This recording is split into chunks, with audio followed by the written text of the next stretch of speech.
I am Elijah, 35 years old, and my own father uninvited me from his 50th anniversary gala because my blue-collar hands were too embarrassing for my brother's rich friends.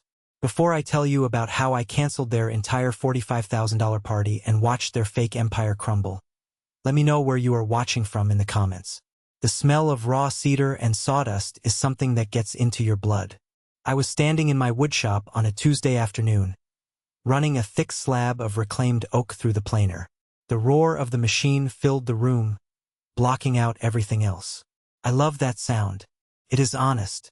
You put the work in and you get a beautiful result out. That is how I thought the world worked. That is how I thought family worked. I hit the power switch, letting the blade spin down to a hum, and pulled off my safety glasses. I wiped the sweat from my forehead with the back of my arm.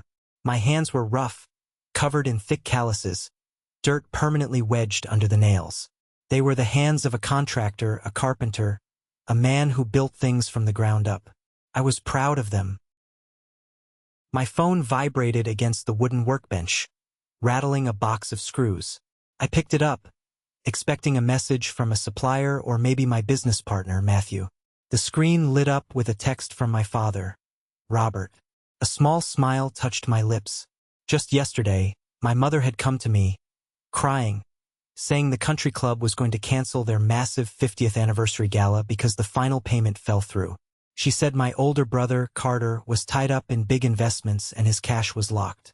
So, like the good, dependable son I always tried to be, I quietly transferred $45,000 of my own savings to the club to cover it. I didn't want the credit. I just wanted my parents to be happy. I expected my dad's text to be a quiet thank you. I swiped open the screen. Elijah, your mother and I have been talking with Carter. He has a lot of high-level investors coming to the gala this weekend. Men who wear tailored suits, not work boots. Carter says your work boots and calluses are too embarrassing for his investors. It sends the wrong message about our family's status. Don't come to our 50th anniversary gala. Elite guests only.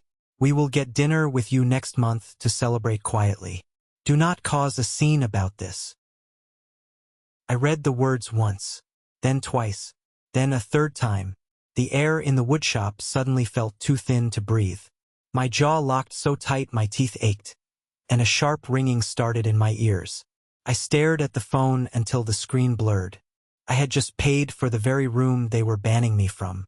My own flesh and blood looked at me, looked at the hands that built their retirement deck, the hands that just handed over a small fortune to save their reputation, and decided I was trash. I was a dirty secret to be hidden in the basement while the golden child entertained the guests. I gripped the edge of the oak slab. My knuckles turned stark white. I didn't throw the phone. I didn't scream. Something inside me, a string I had been holding onto for 35 years, just snapped. It was a clean, quiet break. I looked at the bank confirmation email still sitting in my inbox. $45,000. Gone. And I wasn't even allowed in the door. To understand the sheer disrespect of that text, you have to understand the house I grew up in. My brother Carter is 2 years older than me, but in my parents' eyes, he might as well be a god walking among mortals. Ever since we were kids, the dividing line was drawn in thick, permanent marker. Carter was the academic genius, the future CEO, the man destined for greatness. I was the kid who liked to take apart toasters and build treehouses. I remember my grandfather's funeral when I was 14. It was raining, a miserable, cold November day. My parents bought Carter a brand new, tailored black suit for the occasion. They stood him right at the front door of the funeral home, introducing him to every distant relative as the star student, the pride of the family. I was wearing Carter's old, ill-fitting suit pants and a shirt that was tight around my shoulders. My mother literally pushed me toward the back room, telling me to go help organize the catering trays so I wouldn't get in the way of the adults talking. Even at a funeral, Carter was the trophy and I was the hired help. That dynamic never changed. When Carter went to a private university, my parents drained their savings to pay for it. When I wanted to go to trade school, my dad looked at me over his reading glasses and told me I needed to figure it out myself because they had to protect Carter's future. So I did. I worked night shifts hauling drywall. I framed houses in the freezing snow. I built my contracting business splinter by splinter, brick by brick. I never asked them for a dime. Carter, meanwhile, graduated and immediately started calling himself a venture capitalist. He talked fast, dressed expensive, and never actually explained what he did. But my parents worshipped him. Every Sunday dinner was a sermon about Carter's latest success. I sat there, eating my roast beef, listening to my father brag about a son who hadn't visited him in 3 months, while the son who fixed his leaky roof and paid his property taxes sat right next to him, invisible. The anniversary gala had been brewing for months. My mother, Eleanor, treated it like the royal wedding. She wanted a string quartet, imported champagne, and a guest list that read like a local Forbes list. Carter, of course, promised to fund the whole thing. He told them he just closed a massive deal and wanted to treat them. 2 weeks before the gala, we had a family meeting at my parents' house to finalize the details. I pulled up in my Ford F-150, the bed loaded with lumber from a morning job. As I parked, I heard the aggressive roar of an engine. A sleek, midnight black Porsche Panamera swung into the driveway, tires kicking up gravel, and parked diagonally, taking up 2 spots. Carter stepped out. He was wearing a suit that cost more than my first truck. He tossed his keys to my dad, who caught them with the excitement of a teenager. "Business is booming, little brother," Carter said, smirking at my work boots as I walked up the driveway. "Maybe one day you can upgrade that rusty tractor of yours." We sat in the living room. That was when the performance started. My mother suddenly burst into tears, covering her face with her hands. My dad sighed heavily, rubbing her back. Carter looked out the window, looking appropriately stressed. "What's wrong?" I asked, setting my coffee mug down. "It's the country club," my mother sobbed. "They need the final payment by tomorrow or they cancel the whole thing. They give away our room." "I thought Carter was handling it," I said, looking at my brother. Carter let out a sharp, arrogant laugh. "I am handling it, Elijah. But my capital is currently tied up in a high-yield offshore investment. Takes 30 days to liquidate. I have millions moving around. I can't just pause the global market for a party deposit. You wouldn't understand how corporate liquidity works on your salary." My dad leaned forward, his eyes fixed on me. "Elijah, you have a good little business going. You don't have Carter's expenses. Your mother is heartbroken. We need you to step up. It's $45,000. Carter will pay you back the second his funds clear." I looked at my mother's tear-streaked face. I looked at the Porsche in the driveway. I knew Carter wasn't going to pay me back. He never did. But I looked at my parents, realizing this was their golden anniversary. 50 years. I wanted them to have this memory. I wanted, maybe deep down, to finally earn a single ounce of their respect. "Fine," I said quietly. "I'll wire the money to the club tomorrow." My mother stopped crying instantly. My dad nodded, not a thank you, just a confirmation of a transaction. Carter checked his Rolex. The trap was set, and I walked right into it. The breaking point didn't happen in a vacuum. It was a buildup of 1,000 tiny cuts. A few days after I transferred the massive sum of money, we had dinner at Carter's upscale downtown condo. His wife, Vanessa, was hosting. Vanessa was the kind of woman who looked at you like you were a stain on her white rug. I arrived straight from a job site. I had washed up, changed into clean jeans and a decent button-down shirt. But you can't scrub the exhaustion out of your face after pouring concrete for 8 hours. I walked in carrying a bottle of wine. Vanessa took it with 2 fingers, looking at the label with a tight, patronizing smile. "Oh, a blend.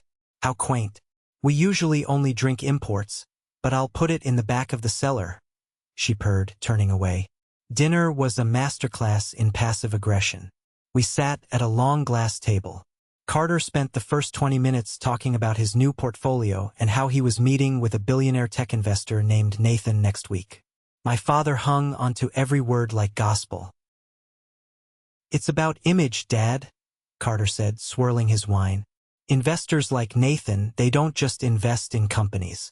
They invest in the man. They need to see success to believe in success." "Absolutely," my father agreed. You represent this family perfectly, Carter. Vanessa looked across the table at me.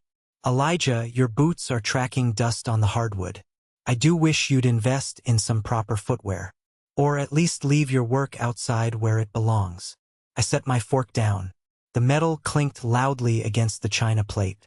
I build houses, Vanessa. The dust is part of the job. It's honest work. Carter let out a condescending chuckle. Honest work is fine for the working class, Eli. But you have to understand the people I associate with. They operate on a different level. You show up smelling like sawdust. It lowers the perceived value of everyone in the room. Financial responsibility means knowing your place in the food chain. Financial responsibility? I repeated, my voice dangerously low, like covering a $45,000 bill because the supposed millionaire at the table is too tied up to pay for his own parents' party? The room went dead silent. My mother gasped. My father slammed his hand on the table, the silverware jumping. Elijah, my dad barked, his face red. Do not speak to your brother that way in his own home. He is bringing massive opportunities to this family.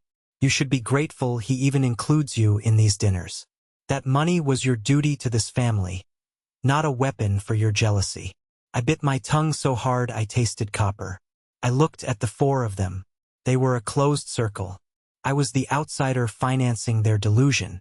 I stood up, dropped my napkin on the chair, and walked out without another word. 3 days later, I got the text banning me from the gala. I sat in the woodshop, the text message burning a hole in my retinas. Don't come. Elite guests only. I didn't reply to my dad. I didn't call my mother to argue. Argument implies a negotiation, and there was nothing left to negotiate. I walked over to my heavy steel desk in the corner of the shop, sat down, and pulled out the business card for Luke, the general manager of the Oakmont Country Club. I picked up my phone and dialed the number. The phone rang twice. Oakmont Country Club, this is Luke speaking. How may I assist you? Luke, this is Elijah. I'm the one who wired the $45,000 on Tuesday for the Robert and Eleanor 50th anniversary gala this weekend. Ah, yes, Elijah. Thank you so much for that prompt transfer. Everything is perfectly on track. The ice sculptures are ordered. The quartet is booked. How can I help you? Need to add a +1. Luke's voice was professional, bright. No, Luke, I said, my voice completely devoid of emotion. I need you to cancel the entire event. There was a long, heavy pause on the other end of the line. The bright customer service tone vanished. I'm sorry, sir? Did you say cancel? Cancel it. All of it. The food, the band, the room. Shut it down. Elijah, the event is in 3 days. Per our contract, any cancellation within 72 hours results in a forfeiture of the initial $10,000 non-refundable deposit. I can only refund you $35,000. Keep the 10. Refund the 35 to my account immediately. Send me the cancellation confirmation via email. Sir, are your parents aware of this? The invitations have been sent. I am the sole financier of this event, Luke. My name is on the wire transfer. My name is on the final invoice. Cancel the party. Understood, sir. Processing the cancellation now. I hung up. I sat there in the quiet of the shop, the smell of cedar surrounding me. For the first time in my entire adult life, a crushing weight lifted off my chest. I wasn't the victim anymore. I pulled up the family group chat on my phone. Carter, Mom, and Dad. My thumbs flew across the keyboard, typing the words with clinical precision. Dad, Carter, since my boots, my calluses, and my hard work are too embarrassing to be seen at your elite gala, I've decided my money is probably too dirty for you as well. I just called the country club. The event is completely canceled. The catering is gone. The room is gone. Since Carter is so wealthy and focused on his image, I'm sure he has the liquidity to find a new venue and pay for it himself in the next 72 hours. Have a wonderful, elegant evening. Don't bother calling me. I hit send. Then, I turned my phone off, tossed it into my desk drawer, and went back to the planer. I turned the machine on, the roar drowning out the world, and for the first time in years, I smiled. I slept like a dead man that night. No tossing, no turning. Just the deep, dreamless sleep of a man whose conscience is entirely clean. The next morning, I was at the shop early, going over some blueprints with my business partner, Matthew. Matthew is a giant of a man, built like a brick wall with a heart of gold. He knew everything about my family. He had told me for years to cut them off. At exactly 8:15 a.m., the screech of tires echoed through the industrial park. I looked out the roll-up garage door to see my dad's sensible sedan slam into park right in front of my loading dock. My dad threw his door open, his face purple with rage. Right behind him, Carter scrambled out of the passenger side, his hair unkempt, a stark contrast to his usual flawless appearance. They marched up the concrete ramp, looking like they were ready to commit murder. "What the hell did you do?" my dad screamed, his voice echoing off the corrugated steel roof. He marched right up to my work table, pointing a shaking finger in my face. "Luke called me. He said you pulled the funding. The gala is canceled. Do you have any idea what you've done?" I didn't flinch. I slowly set down my pencil and looked at him. "I did exactly what you asked, Dad. I stayed away. You vindictive, selfish piece of trash," Carter yelled, stepping forward, his hands balled into fists. "I have Nathan coming. I have 3 other venture capitalists flying in. They received the invitations. I can't look like a fool in front of them." "Then you should have paid for your own party, Carter," I said coldly. "You're the millionaire. Pull it out of your offshore accounts." "You know I can't do that." Carter's voice cracked, a hint of genuine panic breaking through his arrogant facade. "I need that room. I need that aesthetic. You have to call Luke back right now and wire the money again. Tell him it was a mistake." "No." The word hung in the air, heavy and absolute. My dad grabbed the edge of my work table, leaning over it. "Elijah, you are destroying your mother's heart. You are destroying your brother's business. Over what? Hurt feelings? Because we asked you to sit this one out for the greater good of the family." I felt a cold fire ignite in my chest. The greater good of the family? The only family you care about is Carter. You wanted my money, but you were ashamed of the hands that earned it. You made your choice. Live with it. Carter lunged forward, grabbing the collar of my flannel shirt. "You listen to me, you worthless carpenter." Before Carter could blink, Matthew stepped out from the office. He grabbed Carter's wrist in his massive hand and squeezed. Carter let out a sharp yelp, releasing my shirt immediately. Matthew towered over him, his eyes dark. "Touch him again, and I break your arm," Matthew growled, his voice like gravel. He looked at my dad. "You have 30 seconds to get off our property before I call the cops and have you trespassed. Get out." My dad looked at Matthew, then at me. The realization that I was no longer the obedient dog finally set in. His face twisted with disgust. "You are no son of mine," he spat. "Good," I replied. "Now get off my property." They turned and walked back to the car. Carter was shaking, frantically typing on his phone, watching his fake empire begin to crack. I watched them drive away, leaving nothing but dust in the air. The weekend arrived. I spent Saturday night sitting on my porch, drinking a cold beer, watching the sunset. I didn't feel guilty. I felt free. At 8 p.m., my phone buzzed. It was a text from my cousin David. David was the kind of guy who loved family drama, always playing both sides. He had sent me a photo with the caption, "Brutal night, man. You missed a train wreck." I opened the picture. It was a shot taken inside a place called Sal's Family Diner, a rundown, fluorescent-lit diner off the interstate that was famous for greasy meatloaf and sticky vinyl booths. Because Carter had absolutely no money of his own and only 48 hours to secure a venue on a Friday night, this was the only place that could accommodate a group of 30 people on zero notice. The picture was a masterpiece of misery. My mother, wearing her custom-made, sparkling evening gown, was squeezed into a red vinyl booth, a plate of lukewarm French fries sitting in front of her. She looked like she was actively disassociating from reality. My father was next to her, his jaw set in pure humiliation, holding a plastic menu. Across from them sat Carter and Vanessa. Vanessa looked like she was smelling a sewer, her arms crossed tightly over her chest. But the best part of the photo was the background. A few tables over, looking completely bewildered and intensely uncomfortable, sat Nathan, the billionaire investor, wearing a sharp tuxedo, holding a paper napkin. Carter had promised him an elite, high-society gala to pitch his visionary investment firm. Instead, he delivered a fluorescent-lit diner smelling of old fry grease. David sent another text. Carter tried to pitch Nathan over the meatloaf. Nathan looked at him like he was insane, paid for his own coffee, and left after 20 minutes. Carter's been in the bathroom throwing up. I laughed. It wasn't a happy laugh.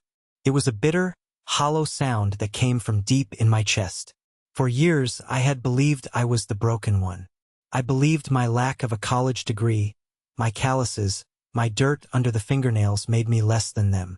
But looking at that photo, seeing the absolute ruin of Carter's facade, I realized the truth. They were the ones who were poor. They were morally, emotionally, and financially bankrupt. They just had better wrapping paper. I locked my phone, finished my beer, and went to bed. The storm had broken, but the hurricane was just forming. For months past, it was the most peaceful 4 months of my life. My business with Matthew expanded. We landed 3 major commercial contracts, and I had to hire 2 new crews just to keep up with the demand. I hadn't spoken a single word to my parents or Carter. I changed the locks on my house and blocked their numbers.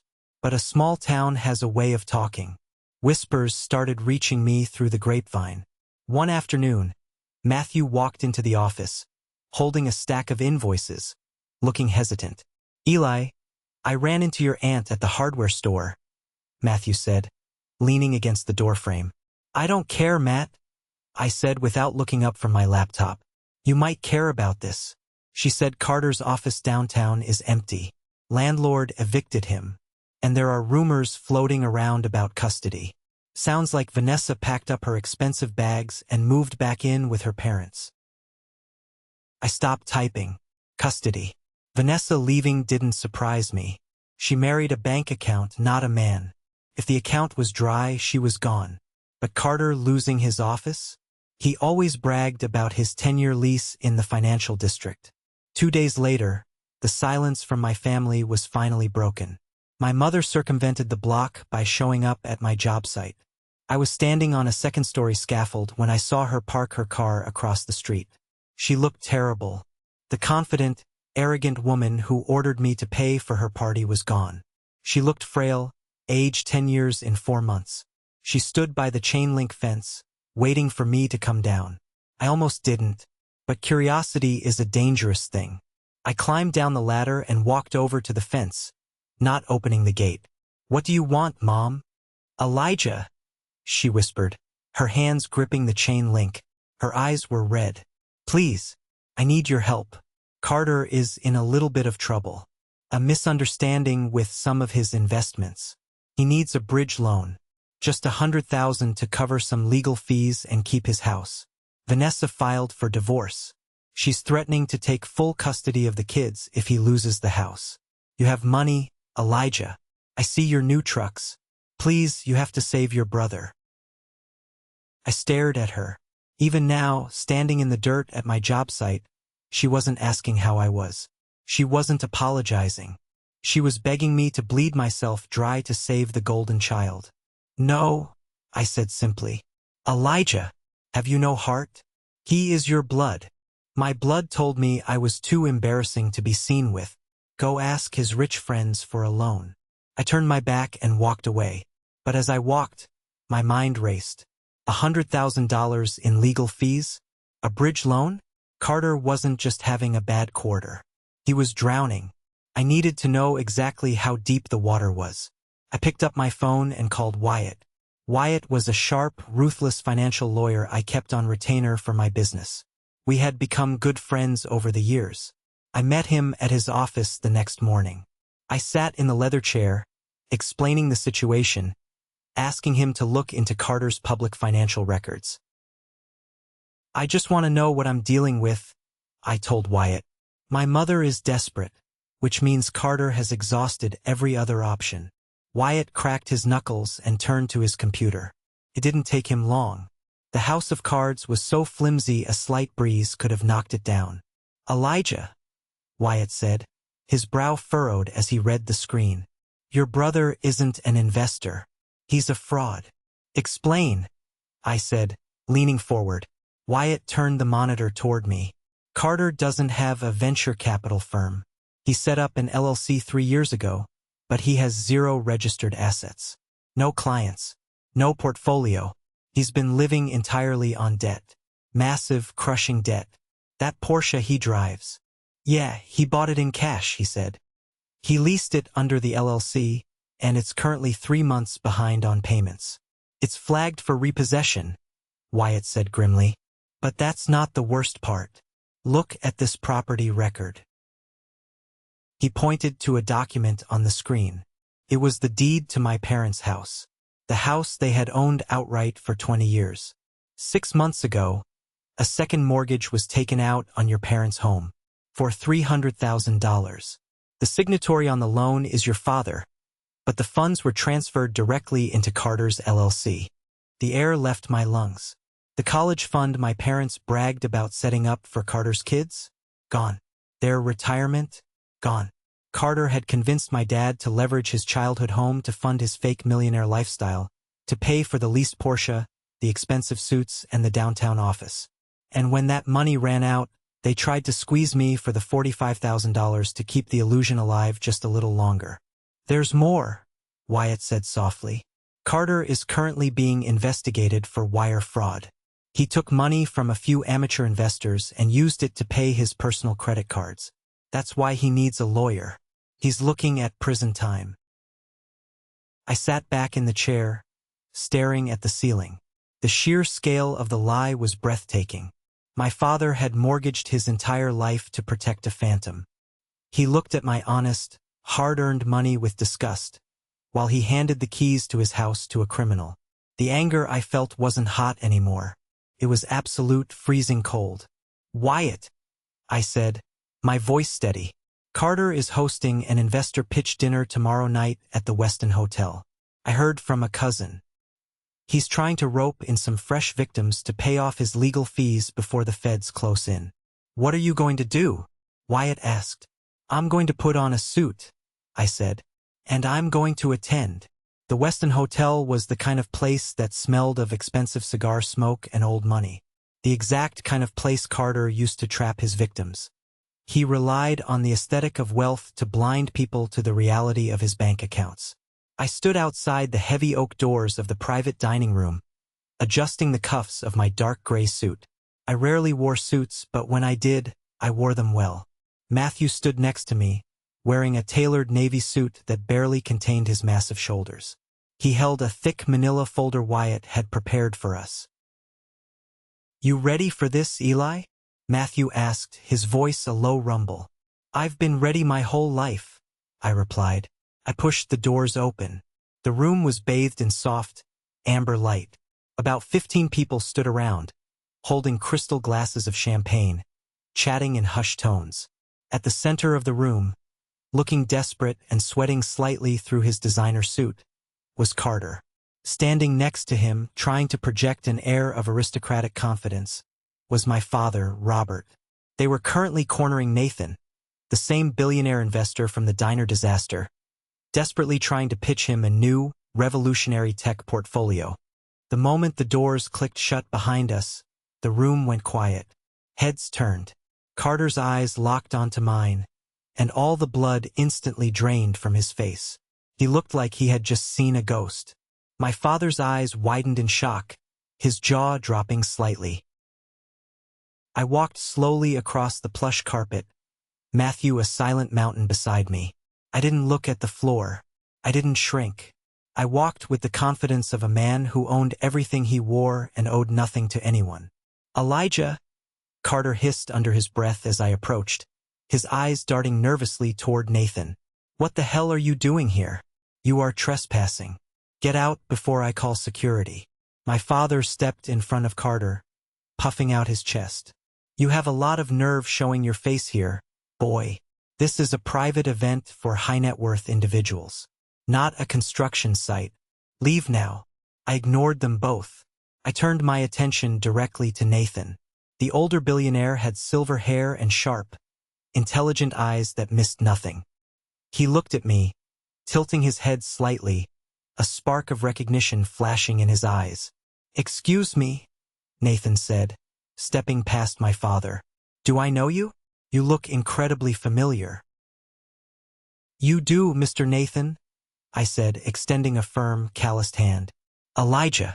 I was the lead contractor who salvaged the foundation disaster on your commercial plaza project downtown 2 years ago.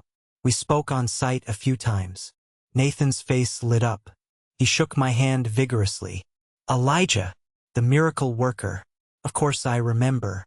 My architects were ready to tear the whole structure down, and you came in and reinforced it under budget. Excellent work, son.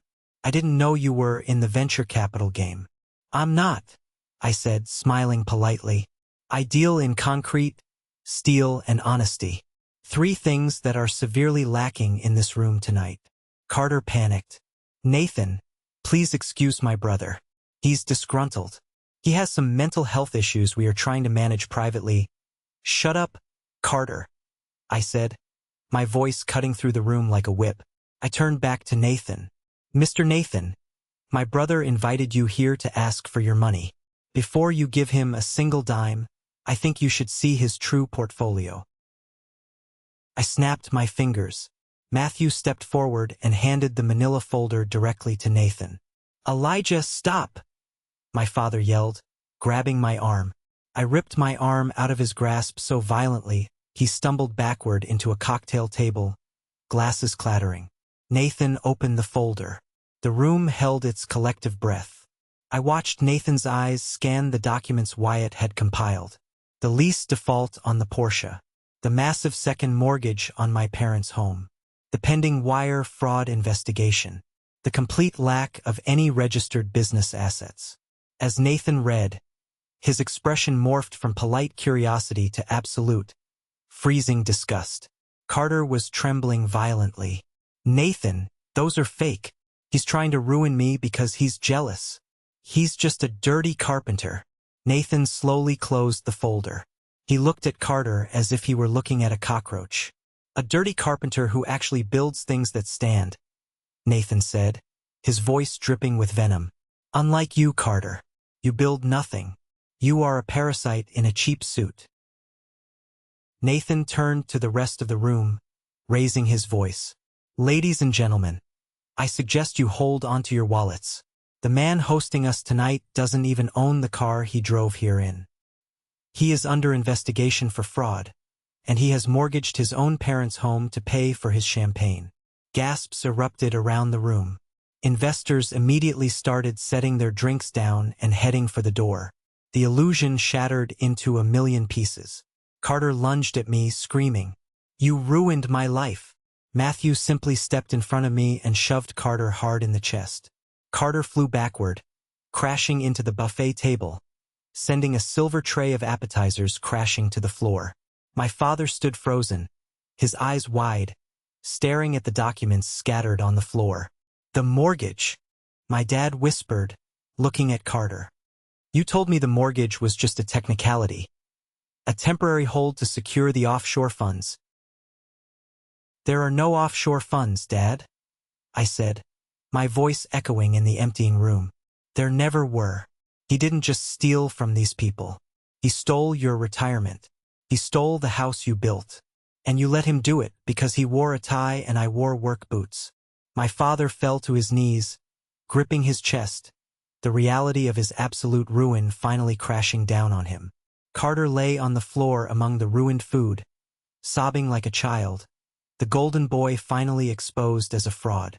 I stood over them, feeling no pity, no anger, just a profound sense of justice. This was the moment, the promotion of truth over lies, the inheritance of reality over delusion. De la Cohen coq they doi tatsier, Kai tua koi kung de lay lai duak gwin kim so kuak doi min va dap tan and hung loi doi tra. Cam on ban de kien and kung tua den day. Ban that tuet voi. Hey jup tua like video va ben luan so one ben dui. De tua beat ban de dong han kung tua toi day. Junai kong chi jup nu nuoi han tim thay ka chuyen nai. Makan cho tua beat rang and hung tre niam qua tua ko wai nia voi ai du. Suung ho qua ben la dong luk lan not de tua tip tiu si chia se and hung fan kan lai qua han trin nai. The fallout was swift and brutal. When you build a life entirely on optics, the moment the lights turn on, there is nowhere to hide. 2 days after the disaster at the Westin Hotel, the repo men showed up at Carter's condo. They didn't just take the Porsche. They took the furniture. Carter had stopped paying his rent months ago, and the landlord officially locked him out. Vanessa, showing her true colors, didn't shed a single tear for her husband. The moment she confirmed the money was truly gone, she packed her designer bags, took the kids, and moved to her parents' estate. She filed for divorce by the end of the week, citing financial abuse. She hired a ruthless lawyer to ensure Carter wouldn't get a dime. Not that there were any dimes left to get. Carter was a ghost. He couch-surfed with a few remaining friends who didn't know the truth yet, bouncing around the city, desperately trying to avoid the process servers and the fraud investigators. He had lost his wife, his car, his home, and his dignity. The golden child had tarnished, peeling away to reveal cheap plastic underneath. But the hardest hit was my parents.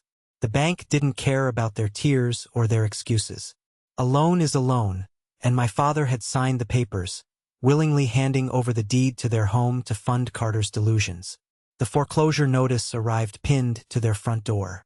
The house I grew up in, the house I had spent countless weekends repairing for free, fixing the roof, upgrading the plumbing, building the back deck, was going to be auctioned off to the highest bidder. They were in their 70s and they were about to be homeless. A week before the bank was scheduled to seize the property, I was working late in the woodshop. The rain was pouring down outside, drumming a heavy rhythm against the metal roof. I heard a knock on the roll-up door. I wiped my hands on a rag and walked over, hauling the heavy metal door up a few feet. Standing in the freezing rain, soaking wet and shivering, were my father and mother. They looked broken. The arrogance was entirely gone, replaced by the terrified desperation of two people who had finally hit rock bottom. "Elijah," my father croaked, his voice barely audible over the rain.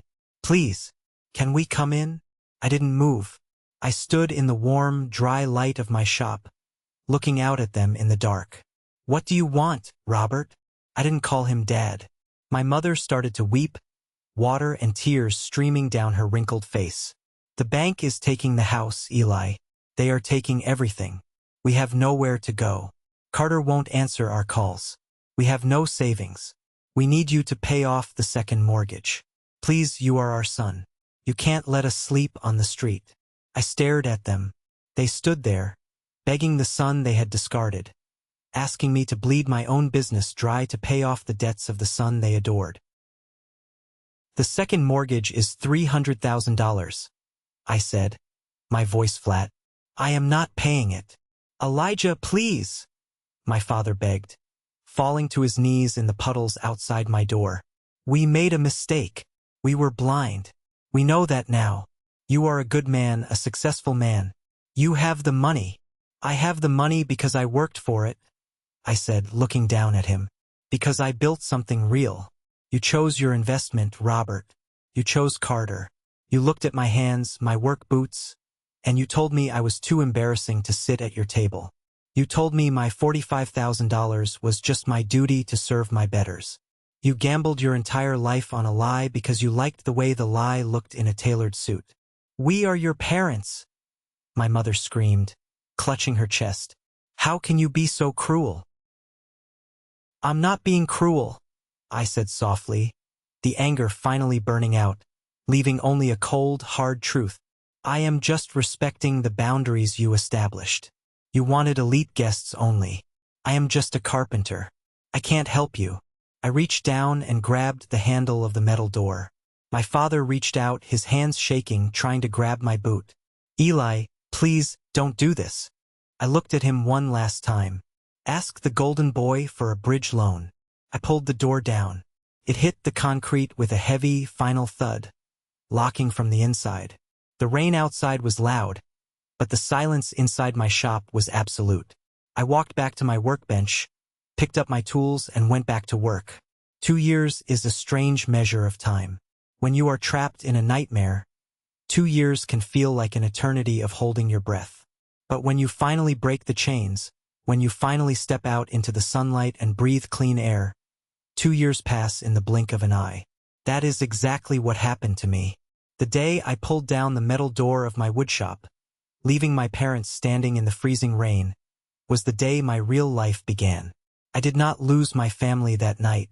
I lost my parasites, and the moment they were gone, my world exploded in the best possible way.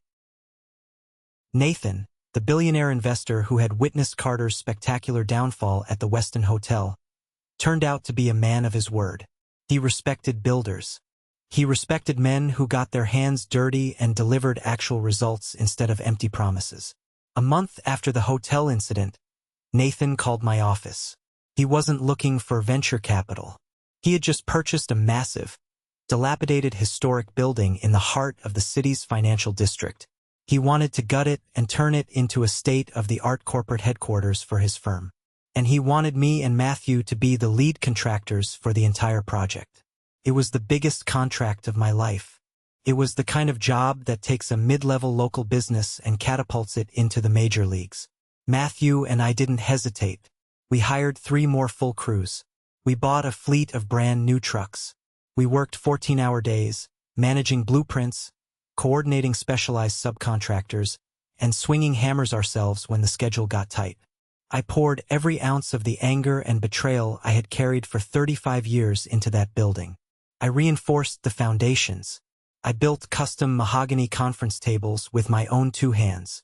I made sure every single detail was flawless. When the project was finished, Nathan hosted a grand opening gala. This time I was not uninvited. I was the guest of honor. Nathan stood at the podium, a microphone in his hand, and pointed right at me sitting at the front table. He told a room full of the city's wealthiest elites that I was the most honest, hard-working man he had ever met. He said my hands built the very floor they were standing on. I was wearing a sharp, custom-tailored suit, but I didn't hide my hands. I rested them right on the white tablecloth, calluses and all. For the first time in my life, I didn't feel the need to prove my worth to anyone. I had already built it. The financial success was incredible. My salary tripled, and Matthew practically got a promotion to Chief Operations Officer of our newly expanded enterprise. But the money was nothing compared to the peace. My phone no longer rang with frantic demands for cash. My holidays were no longer ruined by my mother's passive-aggressive comments or Carter's suffocating arrogance. I spent my Thanksgivings and Christmases with Matthew, his wife, and their kids. We ate barbecue, drank good beer, and laughed until our ribs hurt. I had finally found my real family. They were the people who celebrated my presence, not the people who tolerated me for my wallet. I never checked on my parents. I didn't know where they went after the bank foreclosed on their house. I didn't know where Carter went after Vanessa finalized their brutal divorce and took full custody of the kids. I had completely detached myself from their reality. I had built a fortress of peace, and I refused to let their chaos back in. But the universe has a funny way of testing your resolve. You can build the highest walls in the world, but eventually, the past will bump into you when you least expect it. It happened on a blistering hot Tuesday afternoon in late July. I was doing a walkthrough of a new commercial development site on the edge of town. My company had been hired to do the interior framing for a massive new shopping plaza. I was wearing my hard hat, a neon safety vest, and my old, battered work boots. I was holding a clipboard, checking the shipment logs against the piles of raw materials sitting on the dusty concrete floor. The site was loud, filled with the roar of heavy machinery and the shouting of foremen. I walked toward the back of the lot where the temporary administrative trailers were set up. I needed to grab a bottle of water from the cooler. As I approached the side of the trailer, I noticed a guy in a faded, oversized yellow safety shirt sweeping up a massive pile of drywall dust and garbage. His shoulders were slumped, his posture defeated. He was moving slowly, the broom dragging against the concrete like it weighed 100 pounds. I walked past him, keeping my eyes on my clipboard. Elijah! The voice was raspy, weak, and barely audible over the noise of a passing dump truck. But I knew that voice. I stopped dead in my tracks. I slowly lowered my clipboard and turned around. The man holding the broom stopped sweeping. He looked up at me. It was Carter. If I hadn't recognized his voice, I might not have recognized his face. The golden boy was completely gone. He looked 10 years older. His hairline had receded drastically. His face was gaunt, his skin pale and splotchy. The arrogance, the smug smirk that used to define his entire personality, had been entirely wiped away. He looked terrified. He looked like a man who had been chewed up by the world and spat out onto the dirty concrete. We stared at each other for a long moment. I didn't feel a rush of anger. I didn't feel a sudden urge to scream at him. I just felt an overwhelming sense of pity. It was a cold, distant pity. The kind you feel when you see a stray dog that has finally realized it cannot survive in the wild. Carter, I said, my voice completely flat. He leaned heavily on the broom handle. His hands were shaking. I heard you got the framing contract for this site. I didn't think you'd be out here doing the site walks yourself. Figured you had people for that now. I like to know what's happening on my sites, I replied. What are you doing here? He looked down at his dirty boots. They weren't high-end leather shoes anymore. They were cheap, scuffed work boots. The irony was almost too thick to breathe. I'm on the cleanup crew. Minimum wage. The felony fraud charges. They stuck, Eli. I didn't go to prison, but I got 5 years of probation and a restitution order that will take me 3 lifetimes to pay off. No one in the financial sector will even look at my resume. This was the only place that didn't run a deep background check. I just nodded. I didn't offer any words of comfort. I didn't know him any. Carter swallowed hard, looking back up at me. His eyes were watering. Eli, I'm sorry. I'm so sorry. For everything. For the gala. For the way I treated you. For the things I said about your work. I was stupid.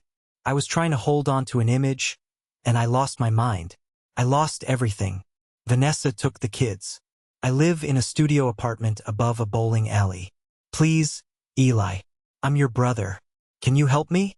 Can you give me a job on one of your crews? Just something better than sweeping garbage. I'll work hard. I swear. He was begging. The great Carter, the venture capitalist, the pride of the family, was begging the dirty carpenter for a handout. I looked at his hands gripped tightly around the broom handle. No. The word hit him like a physical blow. He flinched, stepping back. Eli, please. I have nothing. You have exactly what you earned, Carter? I said, my voice steady and devoid of emotion. You spent your entire life stepping on my neck to make yourself look taller. You stole our parents' home. You insulted my livelihood. You didn't respect my money, and you didn't respect me. I am not your savior. We share DNA, but we are not family. Do your job, sweep the floor, and don't ever speak to me again. I turned around and walked away. I didn't look back. I got my water from the trailer, finished my site walk, and drove back to my office. My hands didn't shake on the steering wheel. My heart rate didn't even spike. He was just a ghost, a faded memory of a nightmare I had finally woken up from. But the final nail in the coffin of my past didn't come from Carter. Came 3 weeks later. I was grabbing a coffee at a cafe downtown before a meeting with an architect. The place was crowded, smelling of roasted beans and burnt sugar. I was standing near the pickup counter when I heard my name. Elijah, is that you? I turned around and saw my Aunt Martha. She was my father's younger sister. We had never been particularly close, mostly because she lived out of state and only came around for major holidays. But she had always been kind to me. She looked older now, leaning slightly on a wooden cane. Aunt Martha, I said, giving her a polite smile. It's been a long time. How are you? I'm surviving, dear, she sighed, taking her coffee from the barista. Do you have a minute to sit? I really need to talk to you. I checked my watch. I had 15 minutes. Sure. We sat at a small table near the window. Martha looked at me, her eyes filled with a heavy, sorrowful guilt. She stirred her coffee slowly, not looking up. I know you cut ties with Robert and Eleanor, she began, her voice trembling slightly. And I know why. The whole family knows why. It was a disgrace. What Carter did to them, taking their house, it was a tragedy. It was a tragedy they funded. I corrected her gently but firmly. Martha finally looked up, meeting my eyes. That's what I need to tell you, Elijah. I've been carrying this for 2 years, and it's eating me alive. I couldn't look you in the eye until I told you the truth. I leaned back in my chair, suddenly cautious. What truth? The $45,000 you gave them for the anniversary gala, Martha whispered, leaning forward. Elijah, they knew. The world around me seemed to slow down. The clinking of coffee cups and the chatter of the cafe faded into background static. Knew what? Martha took a deep, shaky breath. Your parents knew Carter was completely bankrupt. They knew he was drowning in debt. Robert came to me 3 weeks before they asked you for the money.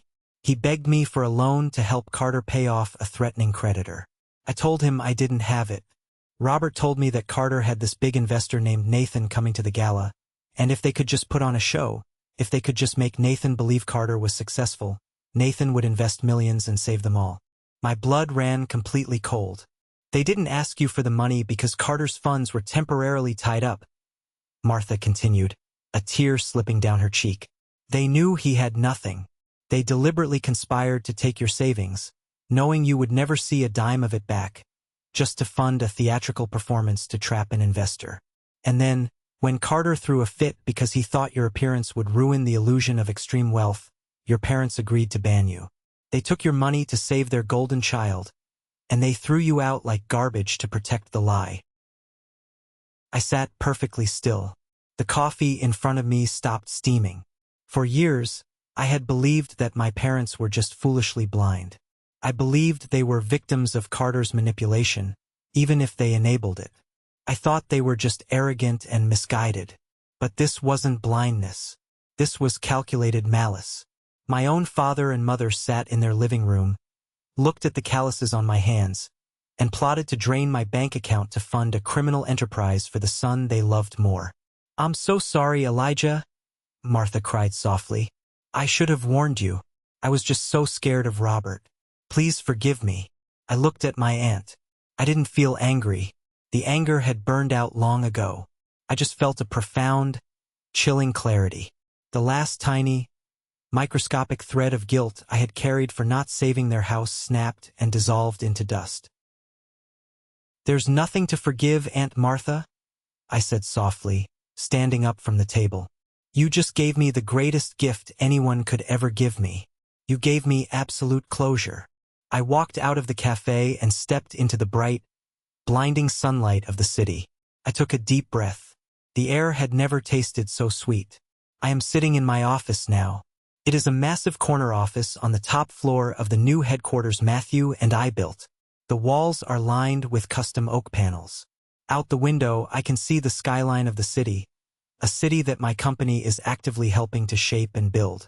I rest my elbows on the heavy mahogany desk and look down at my hands. They are still rough. The calluses are still there, thick and permanent.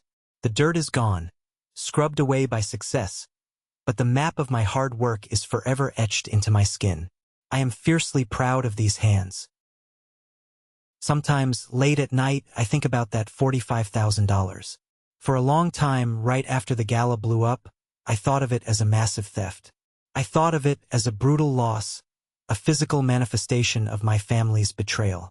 $45,000 is a lot of money to a man who works for a living. It was my blood, my sweat, and my time stolen by the people who were supposed to protect me. But sitting here today, looking at the empire I have built, I realize I was looking at the math all wrong. That money was not stolen. It was an investment. It was the absolute best investment I have ever made in my entire life. That $45,000 bought the truth. It pulled the curtain back and exposed the rotting foundation of my family tree. It bought my freedom from a lifetime of emotional manipulation, financial exploitation, and toxic comparisons. If I had never paid for that gala, if I had never received that text message banning me from the room I paid for, I might still be desperately trying to earn their love. I might still be the dependable workhorse, quietly suffering in the background while Carter paraded around in his leased sports cars. I bought my life back, and I got a hell of a discount. There are people who will tell you that blood is thicker than water. They will tell you that family is everything, that you must forgive and forget, that you must always leave the door open for the people who share your last name. Those people are usually the ones holding the knife. Here is the truth, the absolute, undeniable truth I learned the hard way. Respect is thicker than blood. Loyalty is thicker than blood. A shared history does not give someone a permanent, unrestricted license to abuse you, diminish you, or use you as a stepping stone. If you are watching this and you are the black sheep of your family, if you are the one who works quietly while the golden child takes the credit, listen to me very carefully. Your worth is not determined by the people who refuse to see it. Your value is not measured by the standards of people who are spiritually and morally bankrupt. Do not set yourself on fire to keep toxic people warm. Establish your boundaries. Build your own life with your own two hands. The moment you stop seeking validation from people who are committed to misunderstanding you, you become unstoppable. Let them have their illusions. You take the reality. I want to know what you think. Out of everything you just heard in my story, what is the one lesson or realization that resonated with you the most? Drop your thoughts down in the comments below. If you don't have the words right now but you agree with the message, just comment the word good. I read every single one, and it helps me know that sharing my pain actually meant something to someone out there. Thank you for listening. Keep building your reality.